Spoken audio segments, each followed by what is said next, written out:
Salut, bienvenue à votre chaîne de prédilection RM Live TV. N'oubliez pas de vous abonner si vous avez aimé les précédents numéros. Et aujourd'hui, nous allons parler de 20 faits concernant votre artiste Félix Wazekwa. Et c'est parti.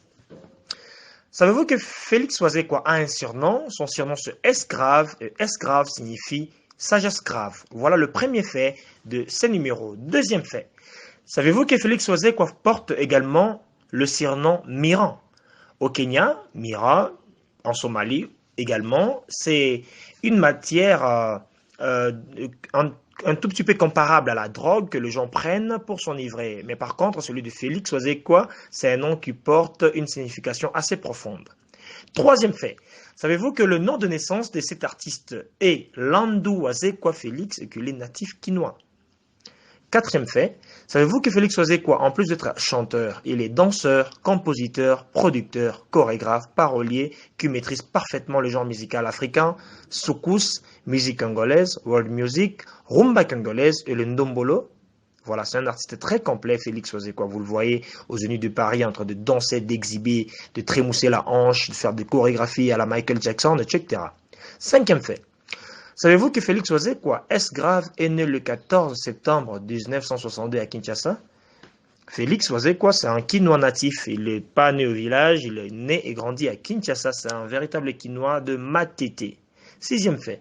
Savez-vous qu'en 1993, alors qu'il venait d'écrire une chanson pour Papa Wemba, Vieux Bokul, comme le surnommait le proche de Papa Wemba, et c'est lui qui a suggéré pour la première fois à Félix Wazekwa de chanter ses propres chansons.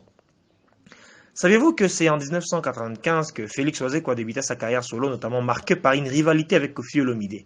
La rivalité entre Koffi Olomide et Félix Wazekwa ne commence pas aujourd'hui, c'est depuis 1995, donc c'est une vieille rivalité qui a traversé des décennies.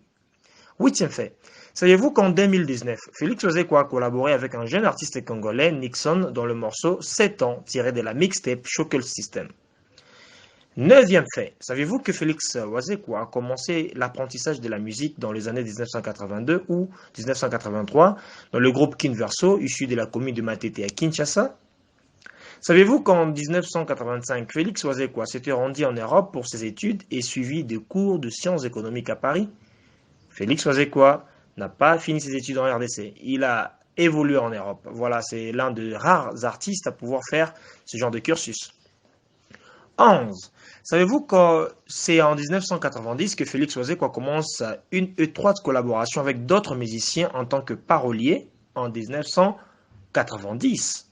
Donc, ce qu'on a dit en RDC en 1990. Deuxième fait, savez-vous que Félix Wazekwa avait travaillé avec Koffi Olomide sur l'album Haut de gamme, Koweït, Rive gauche et Noblesse oblige de 1993 ou 93 à 1995 ou 95, donc de 93 à 95. Savez-vous que Félix Wazekwa avait collaboré avec Papa Wemba sur les albums Foridol et Pole Position? 14e fait, nous sommes en train de nous acheminer vers le top 5 derniers. Le 14e fait, savez-vous que Félix épousa le 19 août 1995 ou 95 l'une des filles du procureur Léon Goï Mbikani au palais de justice zaïrois à l'époque de Mobutu?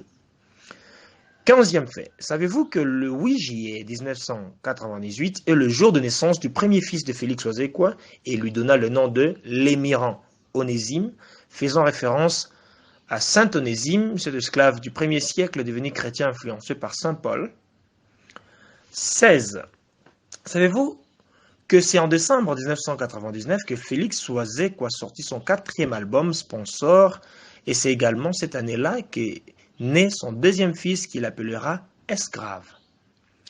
17e, savez-vous que Félix Wazekwa a également travaillé avec d'autres artistes et groupes tels que Soukoustar, Damien Aziwa, Jeffar Lukombo, Bibi Dance, Duc Hérode? Ses premiers albums séduisirent un large public congolais amoureux de textes lourds et profonds et après de critiques acerbes de la part d'un public majoritairement conquis par le rythme endiablé de Ndombolo. Il sortit en 2001 son 5e album, Signature, que le Mokwa Bongo, l'os du cerveau, va ajouter un autre registre et prendre la place parmi les meilleurs artistes de cette variété de la musique congolaise.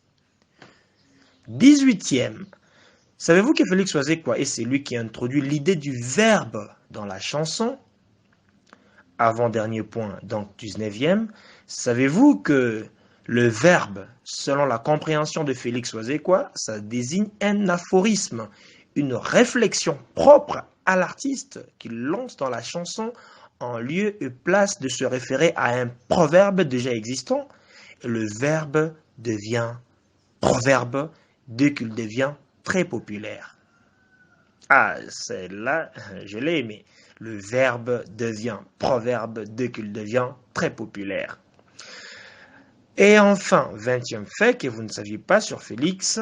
Est-ce que vous saviez que Félix Ouzekwa est le seul artiste congolais populaire à accorder des interviews aux jeunes journalistes issus des milieux universitaires sans forte expérience et l'unique à avoir écrit un livre, Le Petit Bonbon de la Sagesse. Merci pour avoir suivi ce numéro.